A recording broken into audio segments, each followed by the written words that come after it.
Bismillahir Rahmanir Rahim.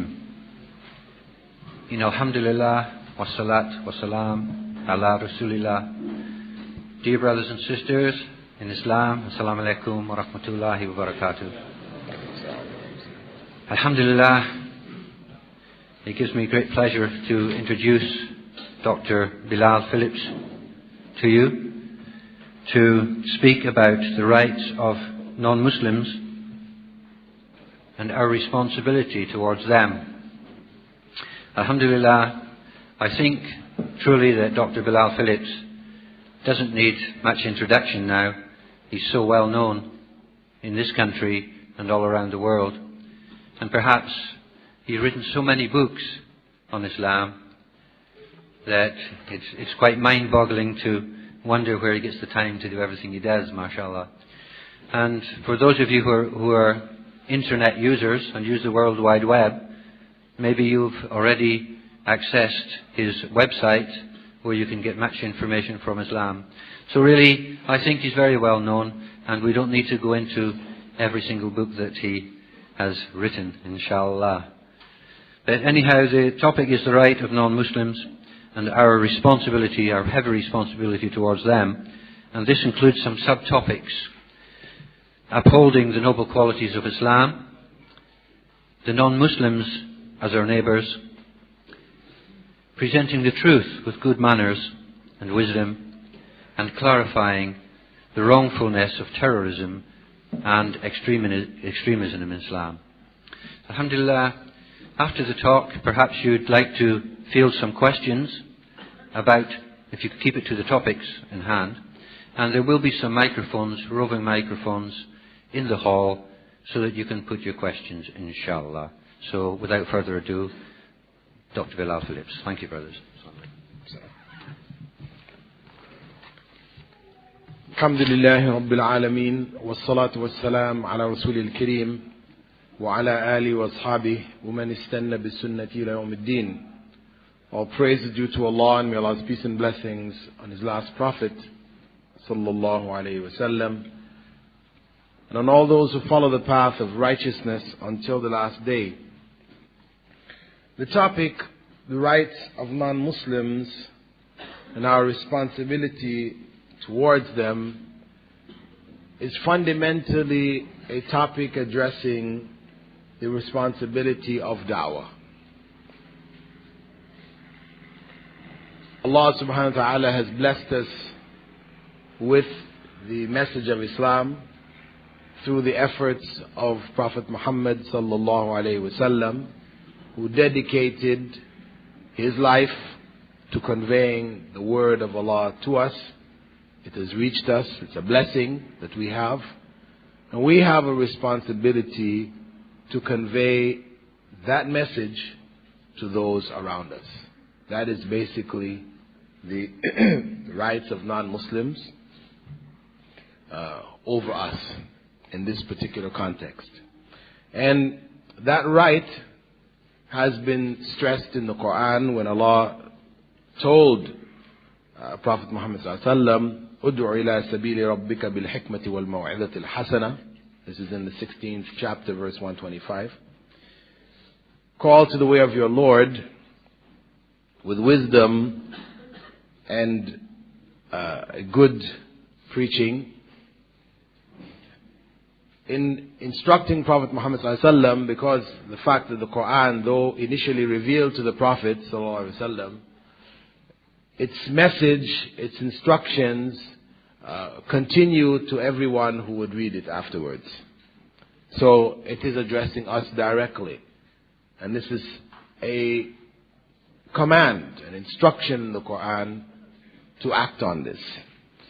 Furthermore, Allah goes on to say in the 41st chapter, verse 33, وَمَنْ أَحْسَنُ قَوْلًا مِمَّنْ دَعَا إِلَى اللَّهِ وَعَمِلَ صَالِحًا وَقَالَ إِنَّنِي مِنَ الْمُسْلِمِينَ.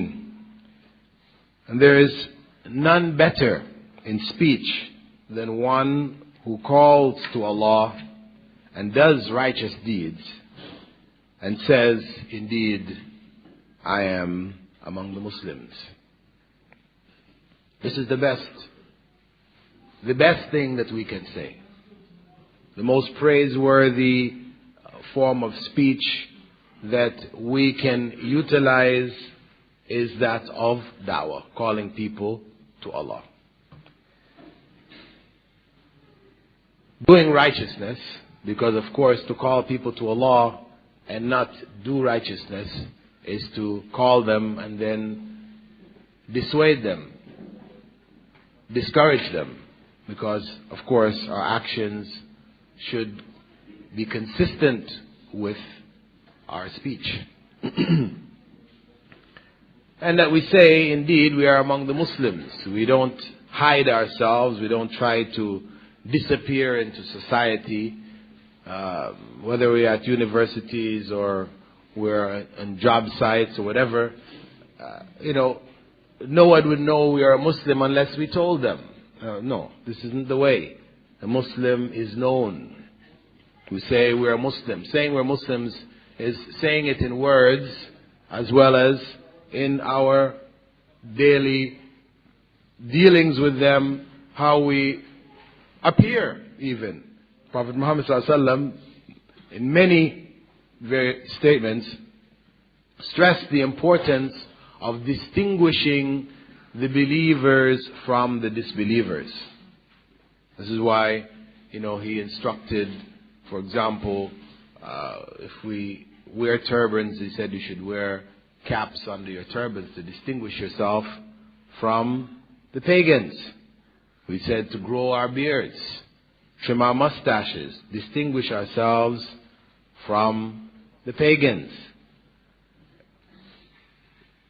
This distinction is something which we need to maintain to establish ourselves as Muslims in the society. We should not be hiding and become invisible. Our women don't have a choice because the hijab requirements makes them very obvious. But unfortunately, for many men, they feel, yes, the women should do this, but for themselves, they can dress like kafirs and, it doesn't matter. Meaning they're indistinguishable from kafirs.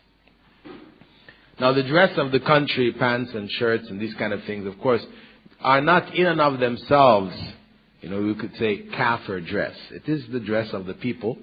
However, as Muslims, we have an obligation to use, if we use that particular dress, we should use it or wear it in conformity with Islamic teachings. Meaning that if one wears pants, and we know that the basic design of Western pants is to expose the aura, that is the basic design, that is the basic intent in making pants from a Western perspective, because the main goal of dress in the West is to promote sexuality, to promote the private parts of the individual, to attract the opposite sex. This is the basic goal. So, knowing that, then one has to modify those pants in such a way that they conform with Islamic dress. We know that for a man, what is between the navel and the knee is considered to be a part of his aura. What is between the navel and the knee.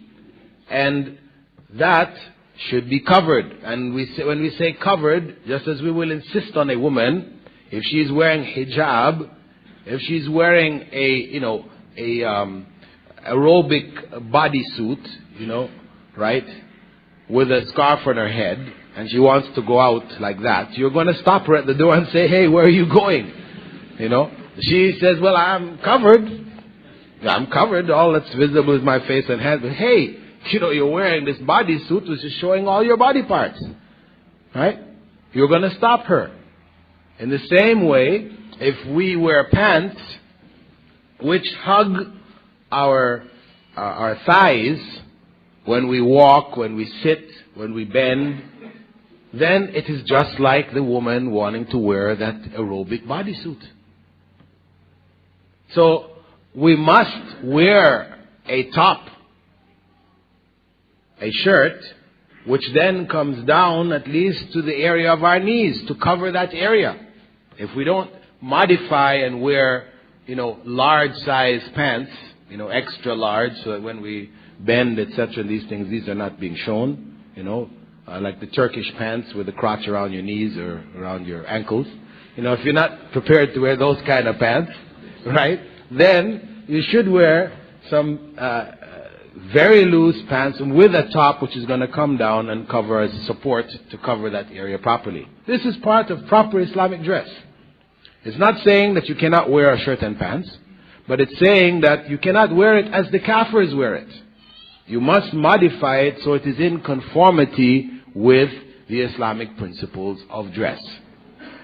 And you become known as a Muslim. Also, that the pant that you wear, it should not go below the ankle. This is a part of Islamic dress. Of course, some people make a big issue and say, hey, why do you have to keep stressing this thing of pants below the ankle? There are other big things happening out there. Kosovo. Why are you talking about pants under the hey? Well, we're not talking about this in the context of Kosovo, right? That is a problem that we should try to deal with as Muslims, but at the same time, we shouldn't ignore the individual problems that we may have. Because changing the situation in Kosovo is something to a large degree beyond our abilities. And Allah will not ask us why you didn't change the situation in Kosovo. But He will ask us why you wore your pants under your ankles. Because that is something that is in your power to change, to correct, and to live in accordance with the Sunnah of the Prophet ﷺ, which is an instructed Sunnah. Not just a personal preference on the part of the Prophet ﷺ, so that we may refer to as natural Sunnah, but this is an instructed Sunnah. Therefore, we should conform with this instruction. Prophet ﷺ said that what is below the ankle is in the hellfire. So he has put, by saying that, he has put seriousness to it. What is below the ankle is in the hellfire. So let us not, become lax with this which is so simple. In the same way, we can stop putting the razor blade to our cheeks and, scraping off the hair off our faces. It is easier to grow your beard than to shave, because shave is problems. You have to every morning get up and put on the lather and scrape it across your face, cutting yourself sometimes, and So this is effort. It is far easier for you to grow your beard. In the same way, we should do that. As I said, we should also adjust our pants, if we're wearing pants, that they do not, or whether any other garment we wear, which does not go below the ankle. This is specific for males. Once we have done that, we have now, made our dress in conformity with Islamic standards of dress. And when we go outside looking like that, of course, we are going to look strange. You see, what's happening? Why do you ask people why they don't want to do this? Because they don't want to look strange. They want to look like everybody else. Right? So you can walk down the street without people looking at you. But at the same time, we insist that our women must go outside looking strange. You see, what makes them feel weaker, what makes them discouraged more than we, disappearing in the crowd and them having to stand up, stand out. We should be prepared to stand beside them, going out, looking, quote unquote, strange in the society just as they have to do so. And this will give them the kind of encouragement to stand firm and to maintain their hijab and these type of things. So, saying that we are among the Muslims, and here it means amongst the believers, this is a statement not just in words, but in our expression, how we present ourselves to the society. Allah subhanahu wa ta'ala said, this is the best speech. There is none better in speech than one who does so. Then, the issue of da'wah, we tend to want to turn over to somebody else, to another group, or to the scholars, or to, those who are knowledgeable, etc. There's a tendency for people to want to do this. However, that obligation, this right which the non-Muslims have over us, is an individual right. It is over each and every one of us. Prophet Muhammad ﷺ said, "Ballighu anni walau ayah." Convey whatever you have learned from me, even if it is only a single verse from the Quran. Every one of us knows some Quran. We're making salah. Surah Al-Ikhlas, or it's also referred to as Surah Al-Tawheed. This is the most fundamental refutation of Christianity that you can find in the whole Quran. It is a fundamental refutation of Hinduism, of Buddhism, of Sikhism, and all the other isms out there. Surah At-Tawheed, Al-Ikhlas, Qul huwa Allahu ahad. And we all know it. Well, it is our responsibility to carry it to the non-Muslims.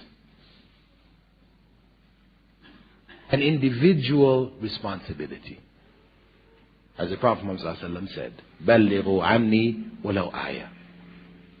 And this means that whatever walk of life we find ourselves in, whether we are on the university campuses or in the schools, public school system or private schools, or whether we are on the job, we're cab drivers, or we're electricians, or we're engineers, doctors, whatever field we may be in, we have that obligation to carry whatever we have learned from the Prophet Muhammad ﷺ as individuals, to carry it to the non-Muslims. An individual obligation. This is their right over us. So that they will not, on the day of judgment, when they have been assigned to hell, when it is evident to them that they are going to hell, that they will point their fingers at us and say, "Double the punishment for that one, because I went to school with him. I was at university with him. So many classes I sat in for years, and he never said a single word about Islam to me.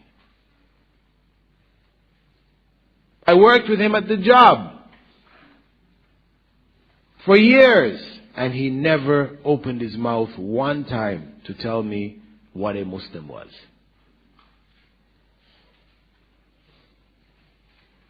This is a situation that we should fear.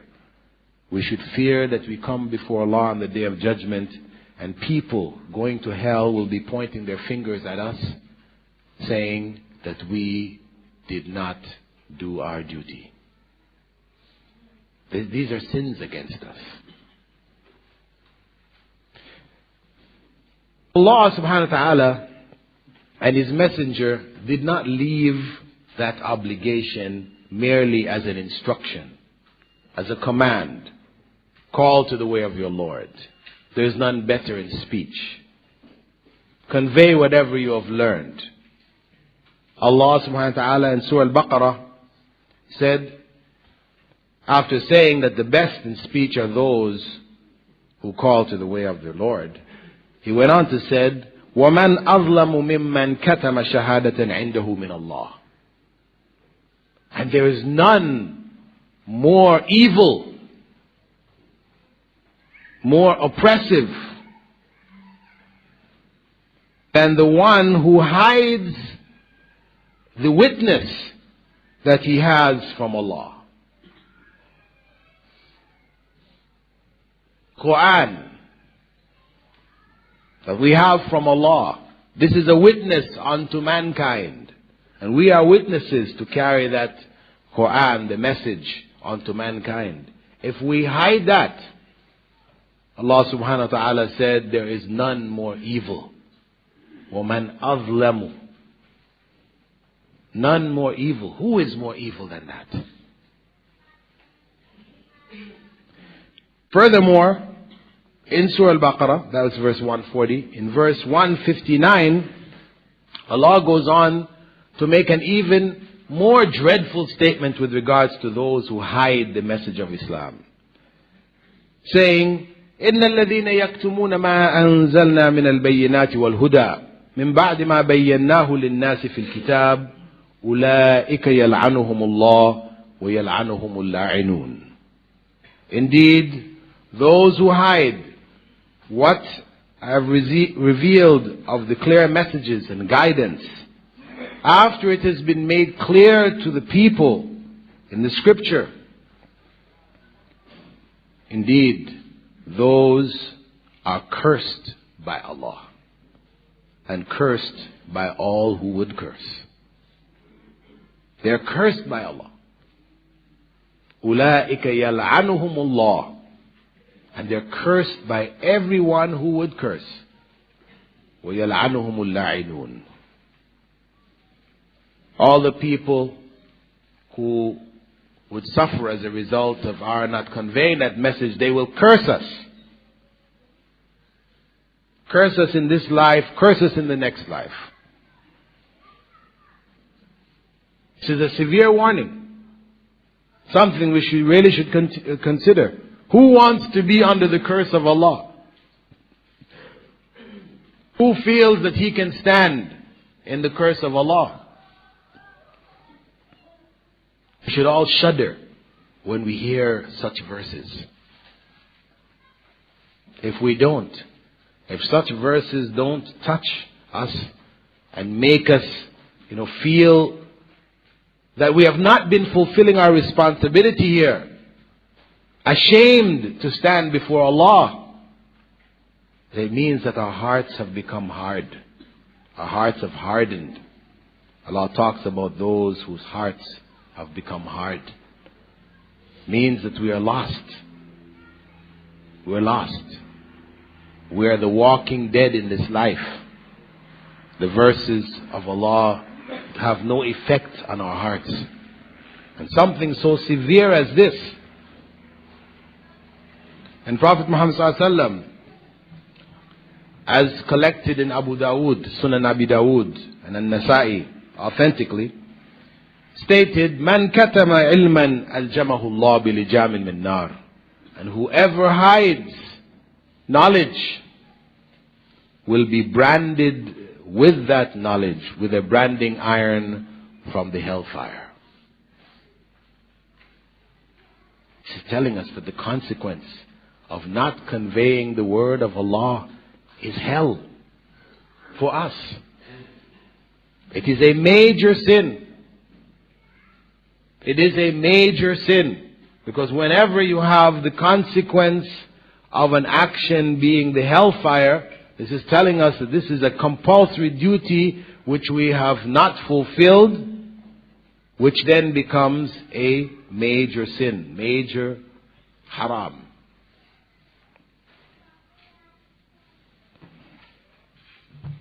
And some people will say, well, these people, they're not interested. They really don't want to know about Islam. Whenever I try to say anything, they just, turn away. They're not interested. They don't show any kind of concern. They don't even believe in God or whatever. Well, Allah tells us in Surah Al-Imran, verse 20, وَإِن تَوَلَّوْا فَإِنَّمَا عَلَيْكَ الْبَلَاغُ. If they turn away, what is on you is only to convey the message. That's all. What is your responsibility? Is to convey the message. If they turn away, it's on them. Our duty is not to make them guided, because إِنَّكَ لَن تَهْدِي مَنْ أَحْبَبْتَ. You cannot guide the ones that you love. It's Allah who guides who He wishes. And He guides those who sincerely want guidance. But we cannot judge people to say, well, this one wants guidance, that one doesn't really want guidance. We don't know what is in the hearts of people. Our duty is only to convey the message. As long as people are willing to listen, then we continue to convey. We don't stop. We never give up on anyone as long as they still are willing to listen. We don't give up on them until they die. When they die, finish. Okay, the door is closed. We keep on striving to convey that message to them in a variety of different ways. If it doesn't work one way, you try another way. It doesn't work that way, you try another way. But you don't give up. Personally, I can say I accepted Islam in 1972. Alhamdulillah. My parents didn't accept Islam until 1994. 22 years later. And believe me, I was giving them dawah in those 22 years. But that's what it took. The point is that if I gave up, because of course when I first came in Islam, I had that, initial awareness, of how astray my life had been and everything was now very clear. And I brought that to my parents and they rejected it, or they weren't ready to accept it. They didn't reject it in the sense of saying, okay, it's no good, so and so. No, it's good for you. It's good. We see it can benefit you, but, give us a chance to do our own thing, right? So, they weren't, willing to accept it.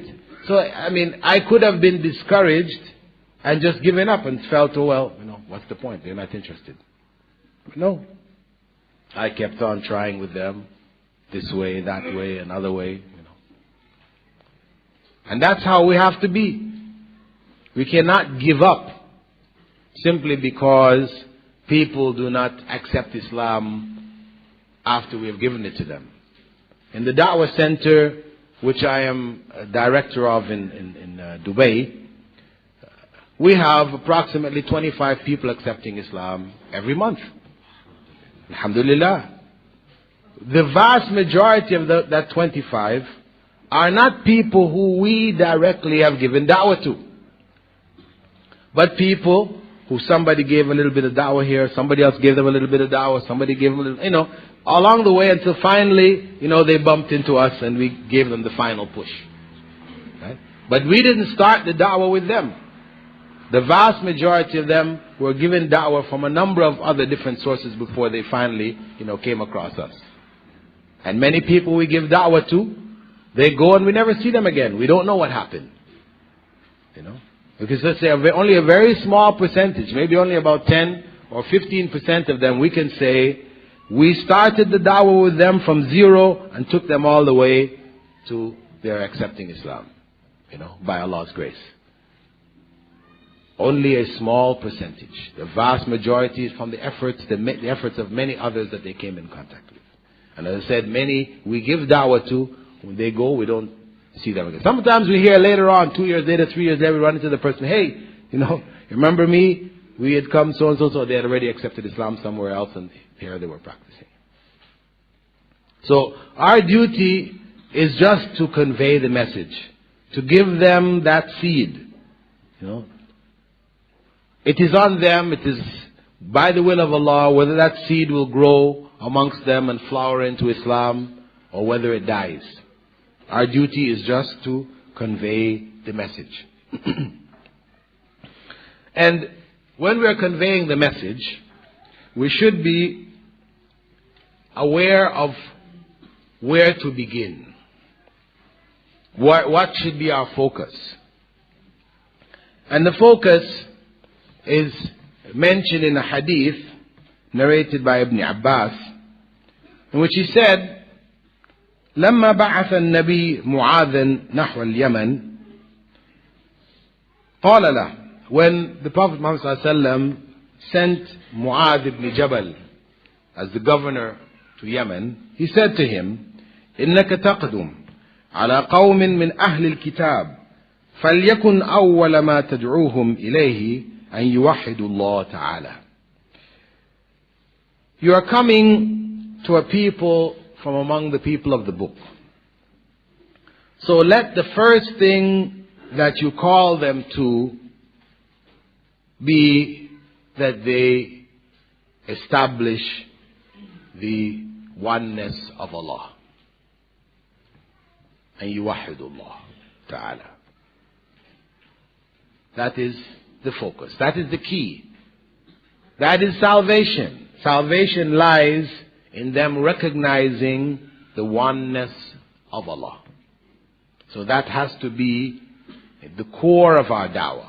Now, when we are giving da'wah in the variety of different circumstances of the lives that we live, women mostly will not be able to come to somebody and start talking to them about the oneness of Allah. What will happen is that conversations may begin on a variety of different topics. But what we try to do is we try to work the topic around to the oneness of Allah. That's what we do. Because we know that's the goal. We need to get them to that point. If they agree on everything else about Islam, but they don't arrive there, then we have not conveyed the message. Conveying of the message ultimately means conveying Tawheed to the people.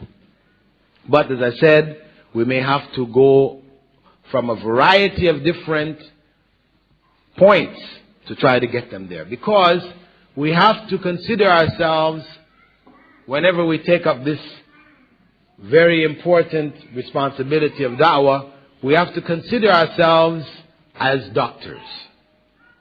As a doctor, you don't have a bottle of pills that every patient who comes in to see you, first thing you do is you make a prescription for them, you give them these pills. The same prescription, same pills every time.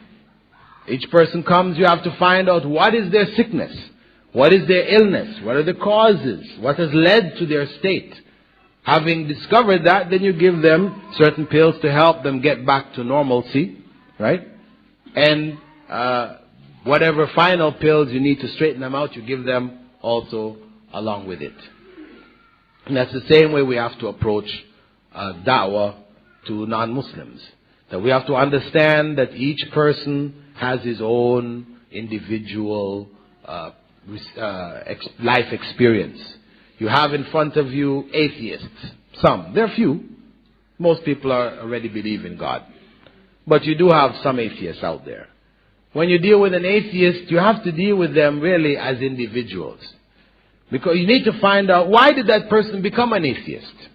This is one thing, when we're giving da'wah on an individual level, it's different from giving da'wah, on a large scale, with a large scale audience, where you may just outline some general principles. But when you're dealing with individuals, then you have to look into that individual and find out what has caused this disease. Now, you don't tell him necessarily that it's a disease, but that's how you look at it from that perspective. What has caused this disease where this person is now denying the existence of Allah? It could be tragedy in their life. It could be their upbringing. Maybe their parents were also atheists. It could be their readings, what they have read in school whilst they're in school. It could be a variety of different things which lead people to this. We need to find out what is their particular problem, and then we try to address that problem, why they got to this point. And then we try to bring them to the oneness of Allah. Similarly, Christians. Christians come in all kinds of, shades, shapes, backgrounds. Yes, there is a basic thing that they believe God is 3 in 1. But you will even find amongst them, some of them who say, no, we don't even believe that. The Jehovah's Witness, they don't believe God is 3 in 1. Right? The Mormons. So then you'll find, for example, we know normally Christians are eating pork. But then again, if you run into Seventh-day Adventists, they don't eat pork. So, you see, you can't make certain assumptions and then just come at all Christians with the same assumption. No. You have to get an idea of what these people's beliefs are. Even people who are standard Anglicans, who are supposed to be following mainstream Christianity, when you start to talk to them, about Jesus being the only begotten Son of God, you'll find many of them feel that this is metaphorical. It doesn't mean literal. You'll find many of them like this. Many of them don't believe, even in the miracles of Jesus. That these are like stories. So you'll find that when you're trying to convey Islam to them, you have to know what their individual beliefs are. before you try to get the clear message across to them. So it is very important for us to call, as we said in the very beginning, to the way of our Lord with hikmah. Hikmah being wisdom, literal in translation, but meaning utilizing the methodology of the Quran with wisdom. And using good speech, not to insult them and their beliefs. This is why the methodology employed by our dear brother Ahmed Didat is not a suitable methodology for giving dawah to the average Christian. It is not suitable. His methodology came out of these debates where what happens in debates is that you are successful if you're able to put down your opponent, making him appear foolish or whatever. So you will snicker, you will laugh, you will deride him, and you'll use all kinds of techniques to try to put him down in front of the audience. Now that may be fine in the case of a debate, but when you're dealing with an individual Christian, if you try to use the same methodology, it is like punching him in the nose, giving him a sledgehammer in the middle of his forehead. This is not the way. It is too rough, it is too coarse, etc. And personally, my own personal experience when I was giving da'wah to my parents, that they were at one point in Jeddah teaching there, and one of the brothers in Jeddah who used to, whenever Ahmed Didat came, he would be accompanying him all around Saudi Arabia. He invited my parents to have dinner with Ahmed Didat. And my parents are very, accommodating people. They're not hardcore, Bible punchers, But after their meeting with Didat, they step, how many steps back away from Islam? I mean, I had to do a whole bunch of damage control after that, trying to bring them back again, He really lit into them, And they, as I said, there are people who are, easygoing. They were not, fundamentalists, holding all this about the Bible. They were just, average, easygoing type Christian types. Even my father told me afterwards that, that he himself didn't believe in the divinity of Jesus. That from his own childhood, he had concluded from his readings once he got a little mature, doing his O-levels, reading some philosophy and writings of philosophers, etc. He concluded that Jesus couldn't have been God. So he remained, quote-unquote, a Christian, praying only to God. But in the presence of Ahmed Didat, unfortunately, it just turned him around, Though the message of Islam is very clear, and really, he was already, you could say, 1 foot inside of Islam, with that position. But the methodology was just too rough. See, somebody after you're used to dealing with people, in this hyper kind of circumstance, shouting, laughing, deriding, it's very difficult when you sit down with a common person to just turn it off, because it's not something you just turn on and turn off like that. So, as I said, the general advice would be not to use those techniques on the average Christian. If there's a Christian out there who, already has disbelieved in Christianity, considers it really off and all these kind of things, those types, okay, yes, that material, just confirms their own beliefs, so they can read it and laugh. But for the average Christian, no. It is something very insulting. So, though we may extract from his materials information, which we may bring back to the people in a more moderate methodology, we cannot give that stuff, as it is. So beware when we try to convey the word of Allah to them. So, as I said, we must be prepared to use a variety of different methodologies. We must consider that the people have a variety of different sicknesses which we need to know about, to deal with, to treat effectively. So we may try to convey the word of Allah to them by word, speaking to them, by pamphlets, by giving them tapes, videotapes, audio tapes, taking them to others who may be more knowledgeable than ourselves. Or maybe somebody from their peer group, because you might be trying to give da'wah to somebody who's older, and, older people have a difficulty in taking information from younger people. They always kind of look at them as, oh, he just came out of nappies, who is he telling, though you might be telling him, and his heart is saying, yeah, this is true, but, it's hard for him to overcome this look at you being a youngster, just out of your nappies. So better to take him then to somebody who is older, somebody who is from his own generation, whatever, who can carry across that same message, but he would be more willing to listen to it from that individual because of the fact that he is from his own age group. What I would say is that the best method of da'wah is personal example. This is the best method of da'wah. The other methods of tapes and talk, booklets, etc., these are useful methods of getting information out to people, but the best example is our personal example. For most people, they are going to be looking at us. They look at Muslims. They conclude what Muslims are, etc., and what they are not, based on their behavior, how they carry themselves.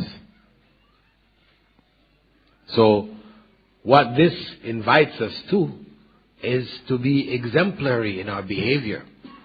That we, in the way we carry ourselves, convey the message of Islam, of honesty, of morality, of justice, and these kind of things. We convey it in our actions, in how we deal with them. This is very important, because I know there are many people who have approached me on different occasions, asking me, they're either businessmen, they have shops or whatever, they ask me, is it permissible for us to raise the prices, when we see a non-Muslim come into our store? Is it permissible for us to raise the prices on them? Cheat them, in other words. Give them false prices. Can we do this? And when I ask them, why would you want to do this? They say, well, these people are going to hell anyway, right? This money is not going to benefit them. It's better we take it. Right? You see? This kind of rationale, this is satanic. No. This is not the way. Muslims are known for their honesty. They should be known for their honesty. We're not honest to Muslims, but dishonest to non-Muslims. Our morality is not limited to dealing with Muslims, and then we can become immoral when we're dealing with non-Muslims. No. This is one of the ways by which the Jews were misguided. They went astray. If you read about riba in the Old Testament, what it states there now is that it is not permissible for you, Jews, to take interest, riba, usury, to do this to your brethren. You see, now it's not permissible to take interest from fellow Jews, but it's okay to take it from the Gentiles. You see, they changed the book. So what was evil, what was forbidden, etc., this was amongst themselves. But to other people, no, it is okay. This was their way. And this is not the way of Islam. When Allah revealed the moral teachings of the scriptures, these moral teachings were for everybody. They were not limited to specific groups. So we have to remove this kind of thinking from our minds. We have to be honest in our dealings with all people. And it is that honesty in dealing which led to the conversion of many people to Islam. When we look at the spread of Islam, for example, into places like Indonesia and Malaysia, etc., that spread took place without any military action. There was no military confrontation between the Islamic State, the expanding Islamic State, and these civilizations which existed in Indonesia and Malaysia, Philippines, etc. No. And in much of West Africa, no. It was carried there through traders. Traders who traded with people they had been trading with before Islam. But having become Muslims, then their way of trading changed. People could see a difference. And people wanted to know why. And they had to explain to them it was Islam that made the difference. It was Islam which taught them this other way. This way which was more honest, which was fair in dealing with people. And this attracted people to Islam in such a manner that the largest single Muslim country today is, our country of Muslims, is Indonesia. Right? This is the largest. And this is where, as I said, there was no military confrontation. Where Islam spread amongst them merely through trade. Now, time is running out here. In more practical terms, in the case of Muslims in the UK, the requirements for da'wah, as practical example, this means for us that we need to establish Islamic communities. We need to establish Islamic communities. This is something about which I spoke 2 years ago. For those of you who were in the conference 2 years ago, I spoke about it before. And I cannot stop speaking about it because it is the only way to go. There is no real future for Islam in the UK unless Muslims establish Islamic communities across the country. There is no way to go. Where communities where Muslims have gathered into various neighborhoods of various cities or whatever, towns or whatever, and established neighborhoods of Islam, where people come in, non-Muslims can come through those neighborhoods and recognize this as a Muslim neighborhood. Not a neighborhood of Bengalis, Pakistanis, Somalis. This is different. Those neighborhoods are ethnic neighborhoods.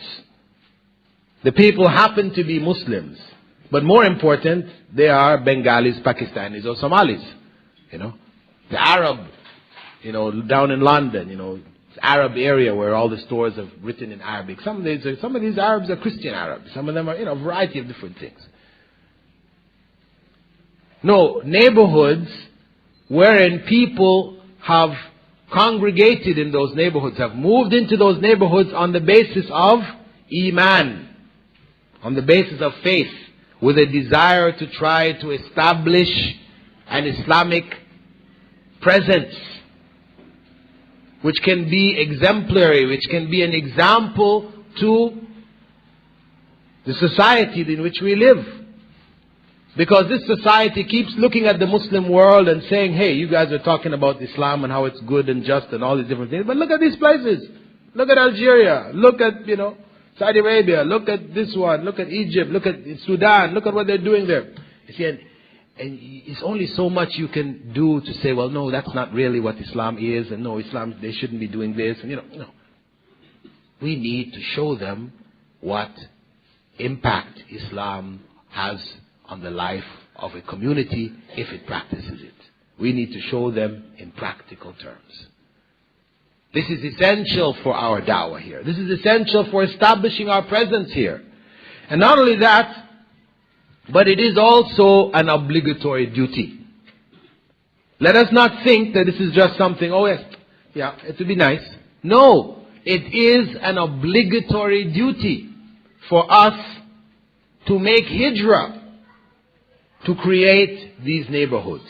This is something about which Allah addressed in Surah An-Nisa, verse 97. This is a very, very scary verse.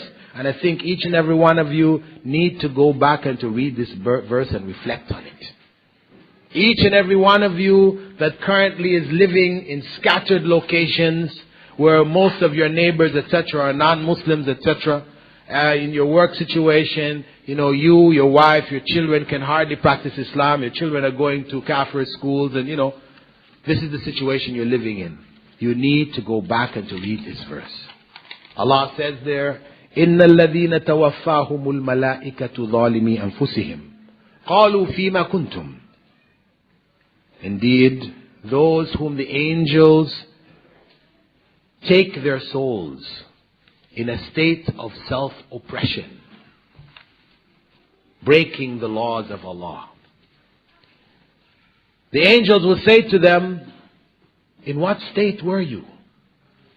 قَالُوا كُنَّا مُسْتَضْعَفِينَ فِي الْأَرْضِ. They will reply, we were weak and oppressed in the land. This is why we were disobeying Allah in our practice. We weren't praying on time, weren't practicing hijab. Our kids were, straying and involved in drugs. And, this is the reason why we ended up in this kind of a state. Because we were weak and oppressed. The angels will say, قَالُوا أَلَمْ تَكُنْ أَرْضُ اللَّهِ وَاسِعَةً فَتُهَاجِرُوا فِيهَا. Wasn't Allah's earth expansive and wide that you could make hijrah in it? Go someplace else. Then Allah goes on to say, فَأُولَٰئِكَ مَأْوَاهُمْ جَهَنَّمْ وَسَاءَتْ مَصِيرًا. Those, their end will be hell, an evil abode. Those who die in that state, Allah says that they will be sent to hell. This is what we are faced with. This obligation for hijrah is not something we can take lightly. If we die without having made that effort, then we are headed for hell. On one hand, it is an excellent mode of da'wah because we are teaching the society by example. But on the other hand, it is a mode for our salvation, to save ourselves and our families. قُوا أَنفُسَكُمْ وَأَهْلِيكُمْ نَارًا. Protect yourselves and your families from the hellfire. This is the way to do it. We need to establish communities. Some people will say that was hijrah to Medina.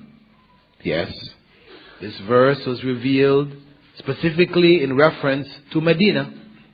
However, it is not limited to Medina. It is the blueprint of the Prophet Muhammad sallallahu alaihi wasallam.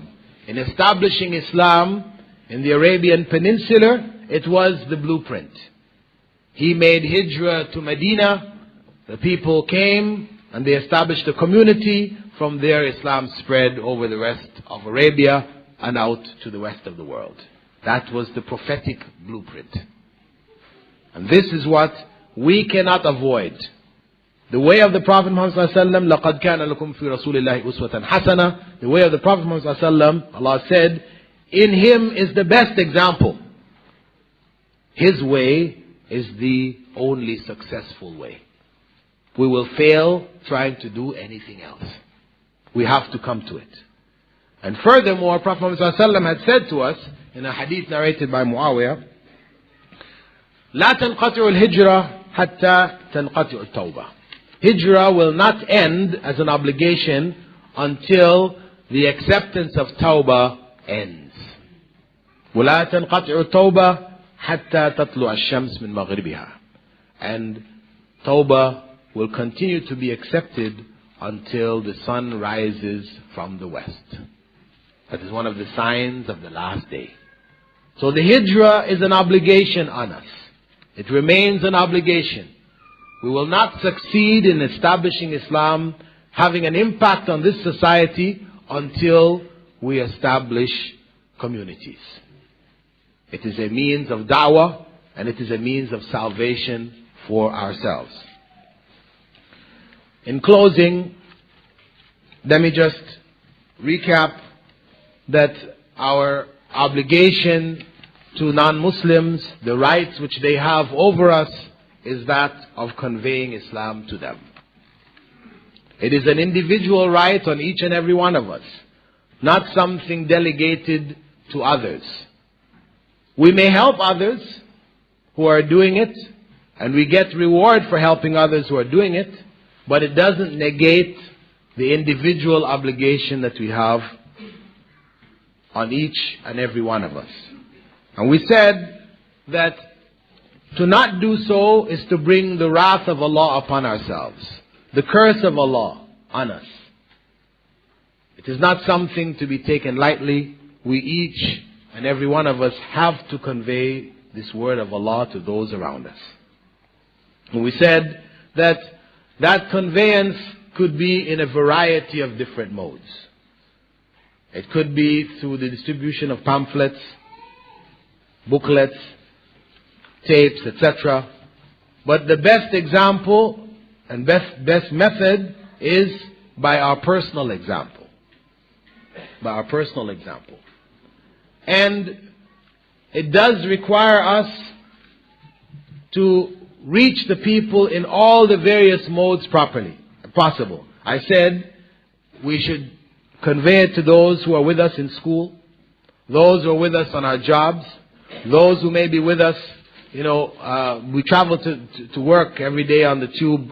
They are sitting in the same place beside them. We see them every day with their familiar face. We try to convey the word of Allah to them.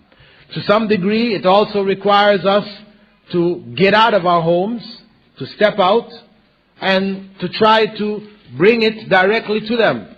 As, for example, an organization to which I belong here in England called the IPO, Islamic Propagation Organization, where every weekend brothers all across the country set up tables and take with them literature, tapes, whatever, and have their banners sitting on the table there. La ilaha illallah Muhammadur Rasulullah. We believe in all the prophets, Adam to Jesus to Muhammad sallallahu alaihi wasallam, and are up reaching out to people on a scale which goes beyond the individual, reaching out now to a community scale, getting that literature into their hands, not forcing it on them, but offering it to them if they wish.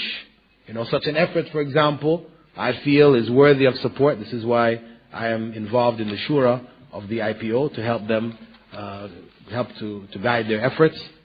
They need literature, they need support, they need hands, people who feel, okay, we can spare a few hours on the weekend to go to some city centers and participate in this.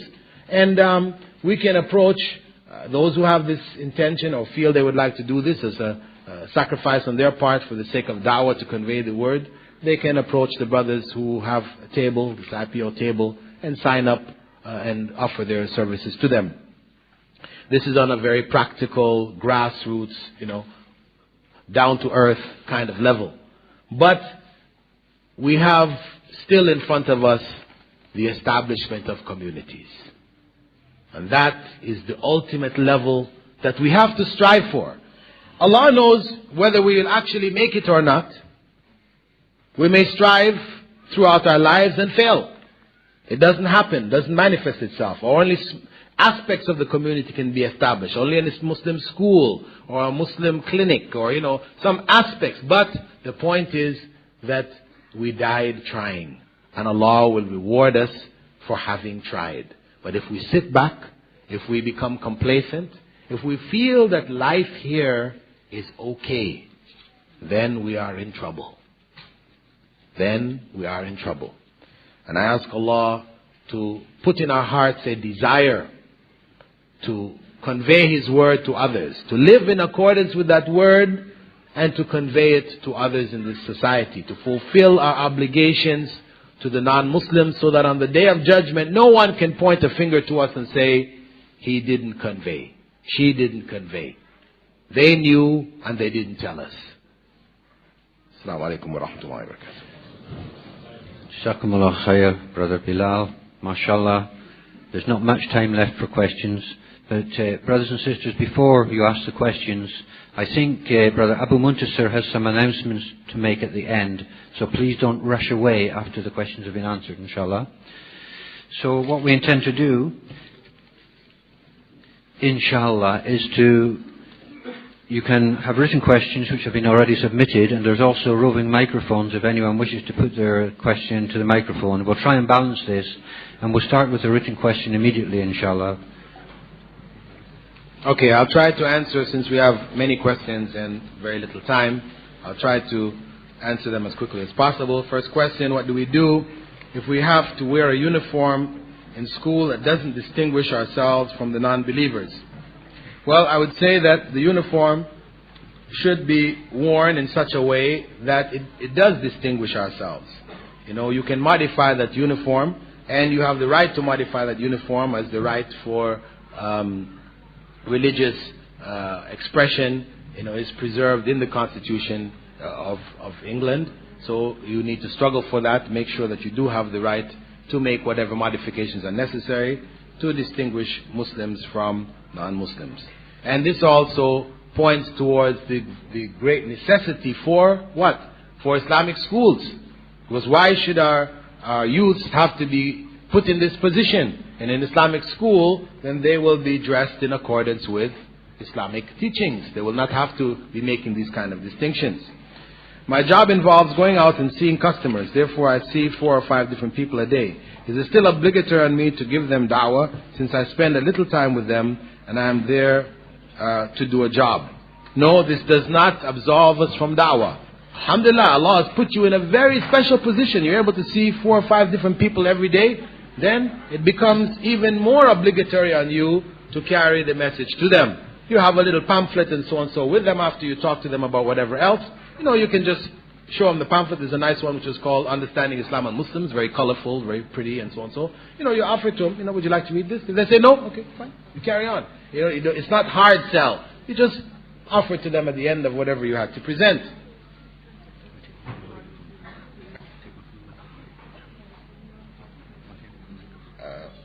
Okay, go ahead. We'll take one from the microphone, but you know, we'll just try to, because we have most of our things here. Assalamu alaikum, brothers.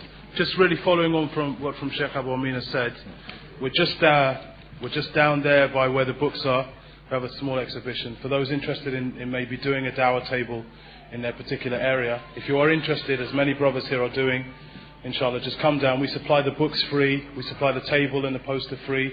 All of the literature, the Qurans is free. We just expect you to turn up, inshallah, once a week on a Saturday in your local areas. The Sheikh's made enough points with regard to the importance of dawah, so there's no excuse. You can't say you don't have books, you don't have support. The organisation was formed, and we have, alhamdulillah, like Sheikh Abu Amin and brothers on the Shura. It's a very trustworthy organisation. So if you'd like to come down and give your names, you're more than welcome. Jazakallah khair. Assalamu alaikum. One more. Yeah, okay, I guess our time is basically out, but they're saying one more question. What I would just say is that maybe, will we have some kind of session to... Huh? Okay, we'll try to save some of these questions and deal with them in the evening sessions, inshallah.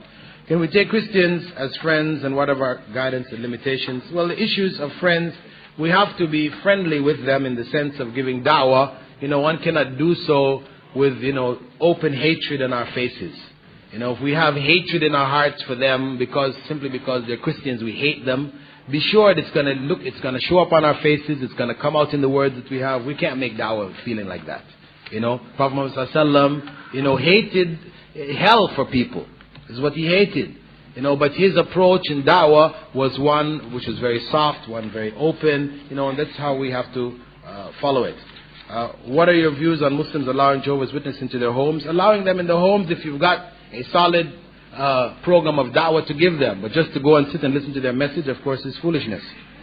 Instead of establishing small communities, wouldn't it be better to strive to establish an Islamic State? Well, the Islamic State is something which Muslims are obliged to establish on a world scale. But us sitting here in England to talk about establishing Islamic State when the Muslim countries have the problems that they have is ludicrous.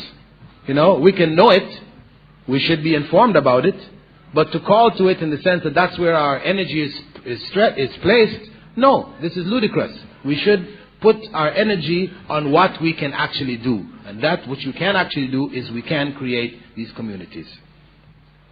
How do you explain to non-Muslims, who is Allah? I have never heard of Allah. Well, I would say to them first and foremost that Allah is the Arabic name for God, right? Because they all heard about God. But then you go on to clarify to them that the Islamic concept of God is unique, that it isn't a God who had a son, or a God who had a father and a brother, etc., etc., but a unique God who is unique in His oneness and His attributes, etc., etc. Is it a nice way to make people aware by saying, don't do like Mr. A does, identifying names rather than saying doesn't so and so. Well, I guess this is in reference to Sheikh Ahmed Didat's presentation I suggested to you. Well, this here, I'm not putting down Sheikh Ahmed Didat. If I'm saying something derogatory or something like this, then of course, definitely not. But Sheikh Ahmed Didat's literature is all around in the hands of everybody. And when we're speaking about this, we can't talk in general terms where a person may not grasp what in fact we're speaking about. What will the state of those people who make tawassul to Allah through the Prophet and believe that Allah is everywhere and pray to saints, etc., if they do this unknowingly thinking this is from Islam, will they be punished for their lack of knowledge? That is with Allah. Allah knows what opportunities they had to find the truth, what was their state, whether the knowledge was available or not available, etc. And Allah is the one to judge.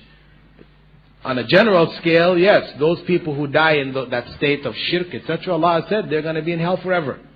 But on an individual scale, we don't know what was going on in that individual. So you cannot say with regards to Muslims, that all of them are going to hell because they're involved in this. No, we can't. Especially when we have the hadith in Sahih al-Bukhari about the individual who told his family to burn his body, scatter it in the sea and on the land, and in the belief that Allah will not, question him. And then when Allah, brought him back together and asked him, why did he do this? He said, out of fear of you, Allah. And Allah put him in paradise.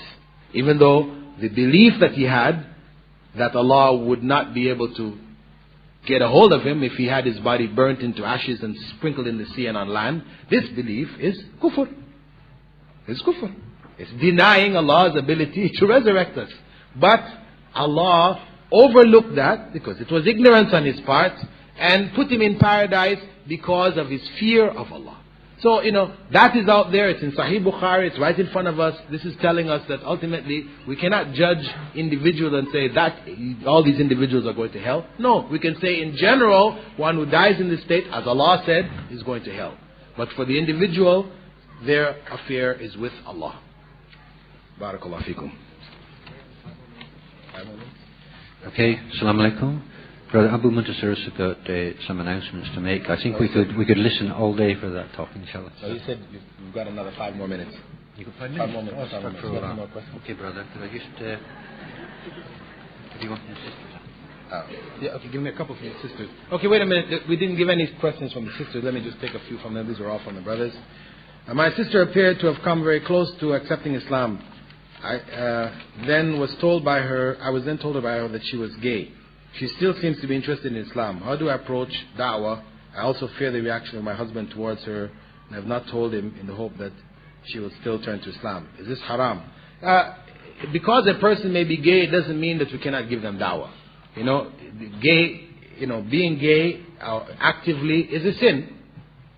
But so is adultery, so is fornication, and much of the other non-Muslims that we'll be calling to, though they're not gay, they're involved in fornication and adultery. So do we say we're not going to give them dawah simply because they're involved in fornication and adultery? No. We still have to convey the word to them. If they accept Islam, then we try to, clarify these other things and help them out of their illnesses.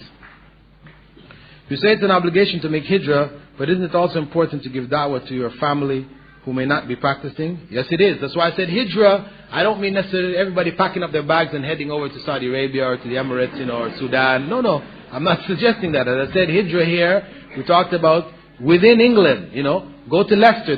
For example, in Leicester, there's a number of Muslim brothers, families that have actually gathered there and trying to create a community there in Leicester.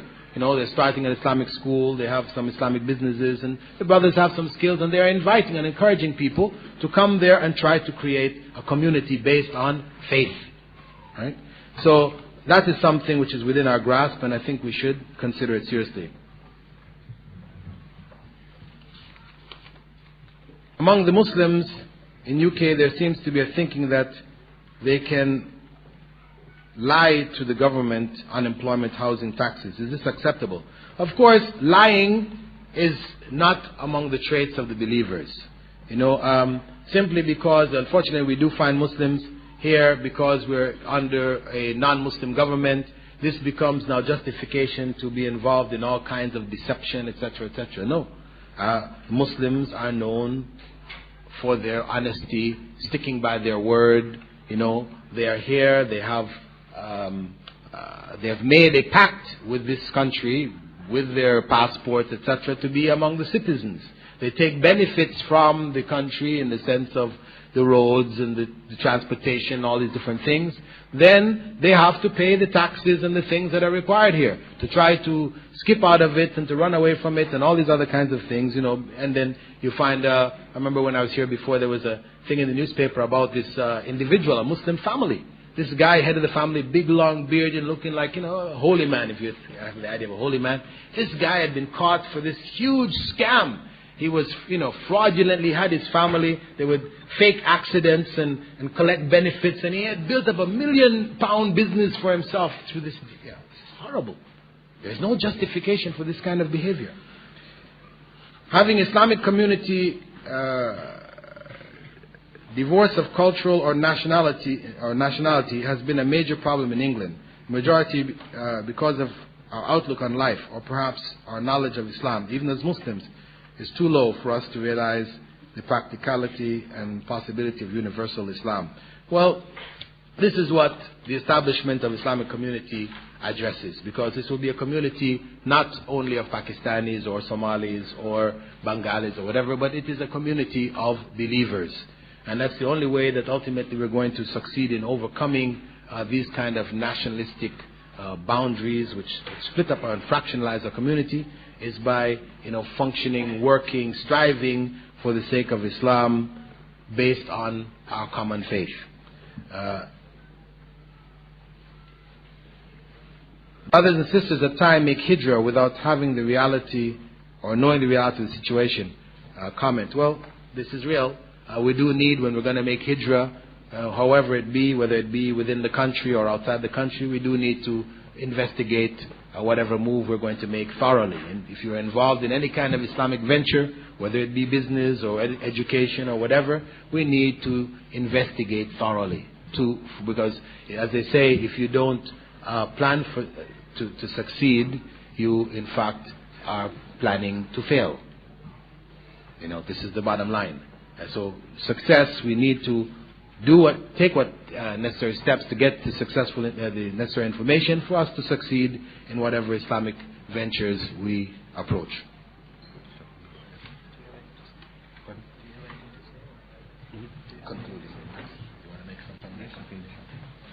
Assalamu alaikum wa rahmatullahi wa barakatuh. I think to sum up then, I think this particular topic, it seems to me it could have gone on and on and on, and the pile of questions reflect that. Perhaps we should thank Dr. Bilal Phillips for an incredible presentation and realise that he is available and he will be walking about. Maybe you'd like to pounce on him and ask him of your questions. Jazakumullah khairan. Assalamu alaikum.